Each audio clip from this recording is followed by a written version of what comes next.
दुनिया का सबसे बड़ा फेस्टिवल।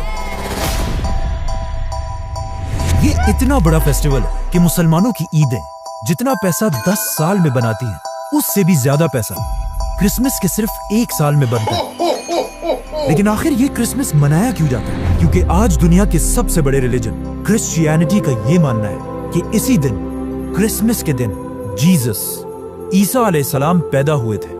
लेकिन अब क्वेश्चन ये है कि अगर यही दिन 25 दिसंबर ईसा अलैहिस्सलाम की बर्थडे है, तो फिर मुसलमान इसे क्यों नहीं मनाते? क्योंकि यहाँ पर एक बहुत बड़ी कंफ्यूजन है। आज से 2000 साल पहले ईसा अलैहिस्सलाम फलस्तीन के एक छोटे से शहर में एक मिरेकल से पैदा हुए। ये वो जमाना था जब फलस्तीन में तो यहूदी आबाद थे ही, लेकिन यहाँ पर यहूदियों की हुकूमत नहीं थी। हुकूमत उस वक्त की एक बहुत बड़ी सुपर पावर रोमन एम्पायर की थी। जब रोमन एम्पायर अपनी ताकत की पीक पर थी और यहाँ के बादशाह का नाम था सीजर ऑगस्टस, जो रोमन एम्पायर का सबसे ताकतवर बादशाह था। और इसके नाम को, ऑगस्टस को, आज हम सब बहुत अच्छी तरह जानते हैं, क्योंकि इसी ऑगस्टस के नाम पर साल के एक महीने का नाम भी रखा गया। जैसे ही ऑगस्टस अपनी ताकत की पीक पर पहुंचा, उसने वही गलती की जो हमेशा हर बादशाह इस पोजीशन पर पहुंचकर करता है।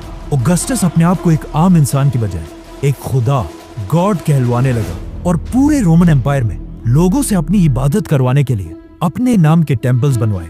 अगर हिस्ट्री को देखा जाए, जब भी कोई शख्स इस लेवल की ताकत तक पहुंचता है, तो अल्लाह उसके गुरूर को तोड़ने के लिए बिल्कुल मूसा अलैहिस्सलाम की तरह एक माइटी प्रॉफिट भेजता है। तो इसी सीजर ऑगस्टस के दौर में ईसा अलैहिस्सलाम पैदा हुआ। ईसा अलैहिस्सलाम भी यहीं पर रोमन एम्पायर के अंडर फलस्तीन में यहूदियों के साथ बड़े हुए।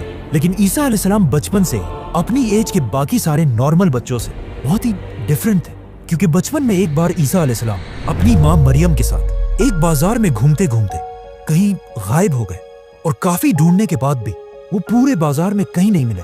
तो आखिर उनकी माँ उन्हें ढूंढते ढूंढते यहूदियों के एक टेम्पल की तरफ गई, जहां पर उन्होंने देखा कि यंग ईसा अलैहिस्सलाम उस वक्त के बड़े यहूदी उलमा के साथ डिबेट कर रहे थे। और उनके क्वेश्चंस को सुनकर यहूदी स्कॉलर्स के चेहरे बिल्कुल गुस्से से भरे हुए थे, क्योंकि उनके सामने ऐसे क्वेश्चंस करने की अब तक किसी में जुर्रत नहीं थी।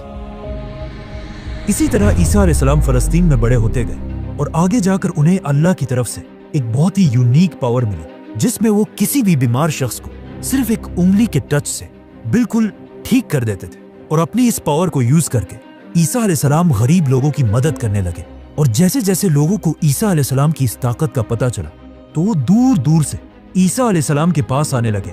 और इसी तरह आहिस्ता आहिस्ता ईसा अलैहिस्सलाम की पॉपुलैरिटी पूरे फलस्तीन में फैलने लगी। आखिर ईसा अलैहिस्सलाम इतने फेमस हो गए कि वो जिस भी शहर की तरफ जाते थे, वहां के सारे लोग उन्हें वेलकम करने के लिए उस शहर से बाहर निकल आते थे। और ईसा अलैहिस्सलाम अपनी पावर से उन सब की बीमारियां दूर कर देते थे। यहां तक तो सब बिल्कुल ठीक था, लेकिन आहिस्ता आहिस्ता ईसा अलैहिस्सलाम अपने फॉलोअर्स को बिठाकर उनके सामने